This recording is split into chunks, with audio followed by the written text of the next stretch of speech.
Hello guys, welcome back to my YouTube channel. In today's video, I'm going to show you how to change your email on Instagram. So first of all, come to Instagram profile page just as I am here. Once you are here, go to the top right and go and click on the three lines like so, and settings and activity will go and open up. Now all you need to do is go to the top and click on account center, and that will go and open up, and you can then go and scroll down like so into account settings, and there you will go and see the option for personal details.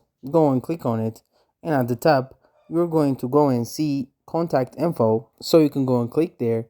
Now you're going to go and see the contact information currently on your profiles or accounts here, and what you can do is go to the bottom and click on add new contact, choose add email address, and what you can do is you can start typing it in, and you can choose your account to go and use this. So select the Instagram account you want to go and change the email for. And now, as you can see, adding the email address will go and replace the email on the Instagram account. So now I've got that selected. I can go and enter in the email I want to do this with, click on next, and change it. So that's it. Thank you guys for watching this video. If this video was helpful, don't forget to like and subscribe to my YouTube channel.